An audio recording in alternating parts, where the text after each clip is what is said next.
allow me to take you into a journey of this, right? A little bit deeper. Now it's really easy to say, well, the planets are sitting up in the sky. How in the heck do they have an effect on me? Well, they do, but we may not be able to really understand it in our finite understanding, right? Now, we know from Sankhya philosophy and we know from studying the Vedic sciences that really we as human beings, we are a representation of the macrocosm. So, from the macrocosm to the microcosm. So, the soul, as we know, is traversing through time and space in our finite understanding because really time and space are just concepts that we exist in. And we're impelled by the force of the karma that have been generated. So, why are we here, right, on the planet?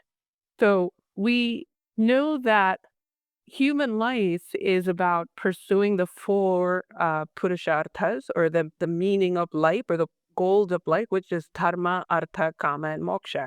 And all of you should really know these concepts at a fundamental state because these are also the four goals of life that uh, and that requires good health. That is what the science of Ayurveda is about to help us live life to pursue these four goals. So, in our pursuit of these four goals, what is actually alive in you and what is from above?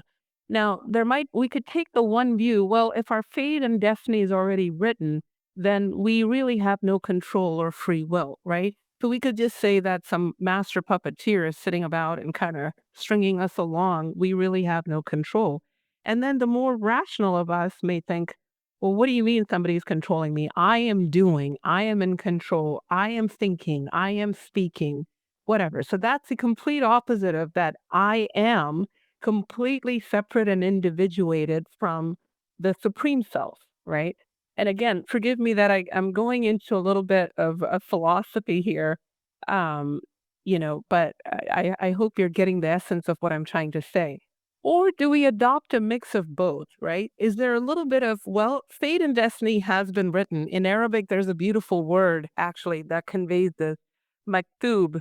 And like you may be familiar with that word, but it's a very sacred word. It means it is already written.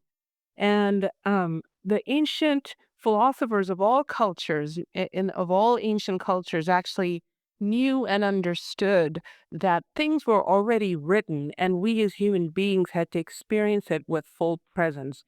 And our goal is to really transcend the ego. The whole human experience is really, if you think about it, we've been in the womb for 9 to 10 months and we have no consciousness of who we are. And from the moment we're born, we're completely dependent upon a mother and father who nurtures and nourishes us. And somewhere around, you know, around as the mind and brain develops and the consciousness develops, there comes a separation, a sense of separation. Oh, I exist separate from my mother and separate from my father. So we start to get into that individuation process, right? The I, me, mine.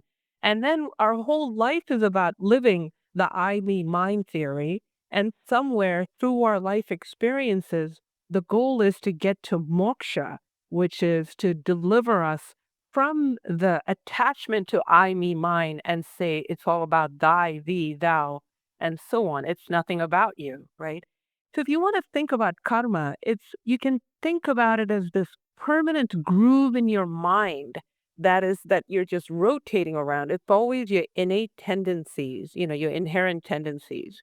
And so when we start to look at the planets, we can say how how present are we being to the truth of that planet within us, right? This is the free will that we get to experience. How do you feel and experience the truth in your life? What is it that you're choosing to see and not see in your life? And so you can say, oh, I'm going through the influence of Mars, and this is why I'm angry and irritated and frustrated and blah, blah, blah. We can make that kind of excuse. Or you can say, I am choosing to enter this moment with a presence, to invoke the highest quality of Mars, which is discipline, which is commitment, which is trying to see what is dharmically right from wrong. Or you can choose to fall and give in to the lowest quality of the planet. And that is that absolute moment of free will that you can experience for yourself in every moment. Now, our normal human life landscape is about 120 years, roughly thereabout. Of course, as Kali Yuga progresses, that number of years reduces down drastically because of the way of life that many people are living and lifestyles that we're leading. But it's kind of sets up a backdrop, if you will. It sets a context and weaves a story of layers of factors that we create in this lifetime or other lifetimes that come into health as well, right? Like when we look at our clients and when we look at our patients, we know when we look at their hetus how that how that illness has come about. That's what Nidana and Samprapti is about, right? About assessing how a disease has progressed. It's the same thing with life. So, what is in store for your soul to complete its course in this physical costume, in this physical body, right? Our physical and mental and emotional suffering is really inevitable due to our attachments and our illusions. And it's all sort of stored in our subconscious, which is represented by the moon.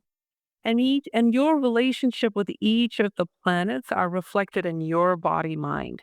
And there's a graphic here that is from the Maharishi School by Dr. Tony Nader. And it literally shows a representation of the planets within the structures of the brain. And it's absolutely fascinating when you think about it and how each part of the brain actually functions and shows the features of each of the planets as well. Now, in Jyotish, we say the sun is the Paramatman or the Supreme Soul. It is the message of the Supreme Soul. And the moon is the Jiva Atman, the individual soul that we embody. And it's through the moon, and we know that the moon also represents manas, the emotional mind, the sensory mind, through which we're experiencing the world through these senses, through the five senses and the organs of action and so on. And that's how we're experiencing reality and its lessons. And you can already see that our experience of reality is very filtered and colored by our beliefs and our attitudes, right? Because most of us are not really even seeing reality as it is, right? And there have been science and studies done on this with eyewitness accounts. Somebody will say, oh, they saw this person who was African American who stole this when in fact, when they arrest the person, it's white. Somebody might say, oh, that dress is blue when it's really white. And so it's a really interesting study of how our senses distort our view of reality. Okay. So the zodiac is referred to as a Kala Purusha, and you're a representation of it. And the word Kala Purusha simply means the cosmic man or the man, and this is a representation of Lord Vishnu, and I'll get into this in a later slide. We are a representation or the microcosmic representation of the Kala Purusha. And personal responsibility comes about through your self awareness of yourself. And hopefully that's what Jyotish can do for you. And healing the mind will heal the body. Absolutely. Uh, Trying to advance the slide here. Whoops, I think I advanced. Did I go too much? Nope. Okay. So getting into some of the Jyotish terminology, you will start to see these words, and I want you to get very comfortable with this. So bhava is it's roughly translated as house, but it's a really poor translation. Bhava means condition. It's the state of being or the state of mind. And the 12 houses actually show the condition of our mind in our chart. It is the home to all the experiences that you experience through that segment of life. And I'll get into that later. I just want you to start thinking about what the word bhava means. It represents the totality of your external experiences from your internal perspective. And so, from an astrological standpoint, houses 1, 5, and 9, which are the fire signs, and again, another lecture is going to get into the houses in greater detail. Houses 1, 5, and 9 are the fire signs. It refers to the dharma, how we show ourselves to the world, our spirit, our inspiration, creativity, the beginning of I am. Houses 2, 6, and 10 are the earth signs or artha, which shows us how we go about achieving in the material plane and how we want to be recognized for it in the world. How am I relating in the world, right? Houses 3, 7, and 11 are the air signs or the houses of karma. Kama means lust or love, but this is how we convey our ideas, needs, and desires through relationships. That I meet you, I meet others. Houses 4, 8, and 12 are the water signs, or the houses of moksha, liberation, releasing our attachments to that I, me, mine, and moving into thy, thine, thee, thou, right? The word Rashi loosely means sign. It literally means heap. Heap of stars is what it relates to. And if you think about it, if you think about a house, think about the color of the house. That's what the sign is. It indicates the sign or color of a house. And again, to correlate with the 12 houses, we also have the 12 signs. Then the next word here is graha. And we have the Navagrahas, which is the 9 planets. And the word planet, again, is a very poor translation of the word graha. Graha comes from the Sanskrit word grah, means to seize or grasp, to imprison, to put you under the influence, and so on. So the body that seizes you, that which seizes or grasps your psyche, is graha. And that correlates to the 9 planets. And of course, in the 9 planets, you have the 7 visible bodies of the planets. And I'll get into that in another slide here. And the 2 shadow planets, or the Chaya grahas. Chaya means shadow. And the 2 shadow planets are really that which eclipses through the shadow of ego. And I always laugh when I hear people talking about Rahu and Ketu in this very evil way. And the same thing about Saturn, right?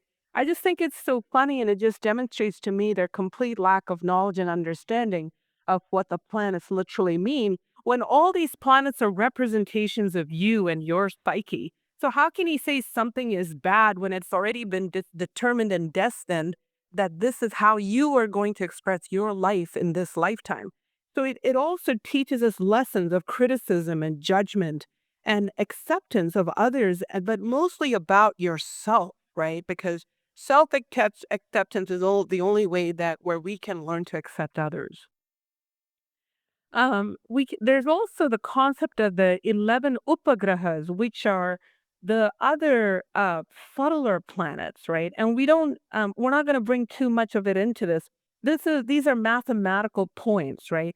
And we can think about these as inferior thoughts that can eclipse our mind. Again, I hope you guys are starting to see the correlation between the so-called planets and to the tendencies and parts of your psyche that we've all shut down or repressed or suppressed in parts of ourself, right?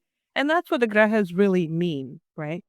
So the role of the graha, as we can look at it as an internal archetype, and an archetype is simply a symbol that the mind uses. And many of you may already know some of the archetypes that are out there. You can certainly Google it and see all these amazing archetypes that are out there. And I encourage you to engage in the study of that as well. And because the concepts in Jyotish are so profound and so abstract, I completely encourage you to read these mythological stories, right? Or as they're referred to as myths and legends. But please do start to read some of the Puranas. And some of them are so funny and humorous. And some of them are just outright crazy. And you wonder, is this even possible? But when you read these stories, what you have to understand is these are sort of very dramatic depictions of what the human psyche is capable of, right? Um, so please do read them. Please read the Puranas, the Srimad Bhagavatam, if you have not started to read them, the stories of Krishna and the battles that he had to fight. Even Lord Krishna was under the effects of many, many planets, and his was one of the most afflicted charts. When you look at his chart, it's just simply amazing. And if that's not a lesson for us to come into life and transcend our egos and our limited understanding and to kind of aim for our higher self, I don't know what is. Another one of my favorites is The Greatness of Saturn by Dr. Robert Swoboda, or Raviji as I call him. He was one of my first mentors from over 25, 27 years ago into Ayurveda and Jyotish. And then by all means, please read the story of the churning of the ocean, and that's easily available on Google. And the greatness of Saturn, by the way, is a treatise on the planet Saturn, but it contains these beautiful, amazing stories of all the planets. And it has been my lifetime achievement to have this book translated into other languages in India. And my husband and I recently completed translating it into Malayalam, actually, so that the readers in Kerala are now able to read that work. And our next goal is to hopefully hit Tamil, to hit the Tamil-speaking population, and that's been my sadhana of sorts for the last 4 or 5 years, actually.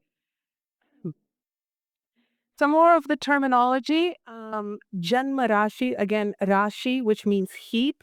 Janma means birth, and so Janma Rashi literally refers to the birth sign, the sign in which the moon was rising at the time of birth. So remember, in Jyotish, I think in Western astrology, and I know some of Western astrology because I've had to study it, but in Western astrology, they assume that you're standing straight up, but in Vedic astrology, we assume that the person is laying straight down, and we look at the eastern horizon for the rising signs and the rising planets to determine a person's ascendant or lagna, as we refer to it, and what their moon sign is. And remember, the moon is important because it is the mind and the filter through which we are experiencing life, right? Our reality. It's the first moment that our mind makes contact with the earthly plane. So when you go to a Vedic astrologer, we always look at the transits of the planets from the perspective of where your moon is at any given time. Because that's how you are experiencing your reality and your life from the perspective of your mind. So that's what we use in day to day calculations and analysis. Lagna is the other word for ascendant or rising sign. It's your first house or first bhava.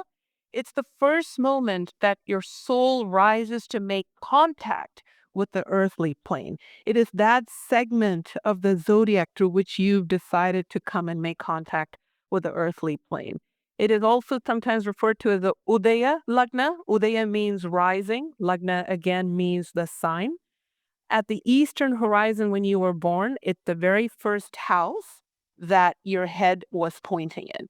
And so that actually shows your personality, who you are in the world.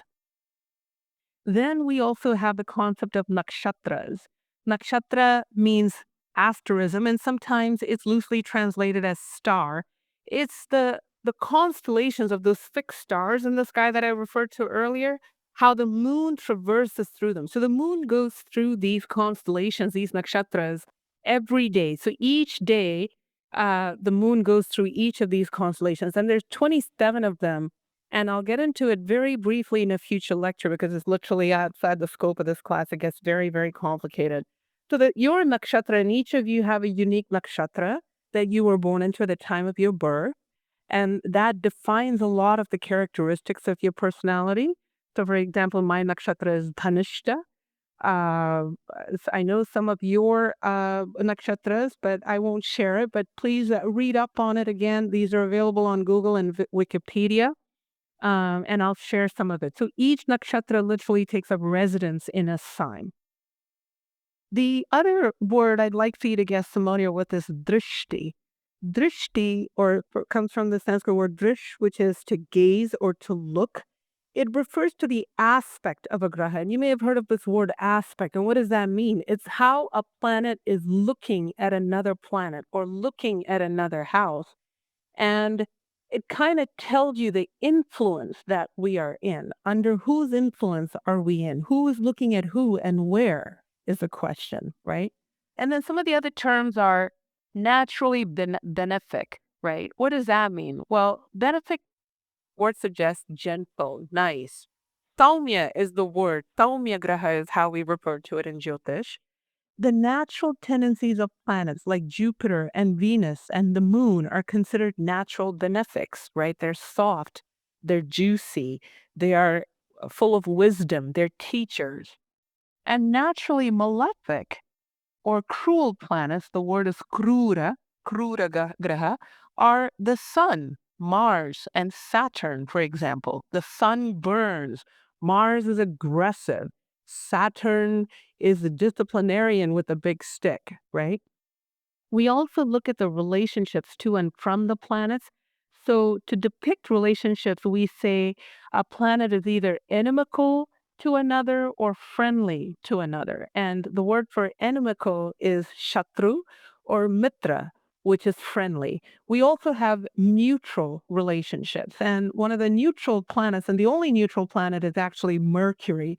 And we actually, I don't know about North Indian Jyotish, but we actually use Mercury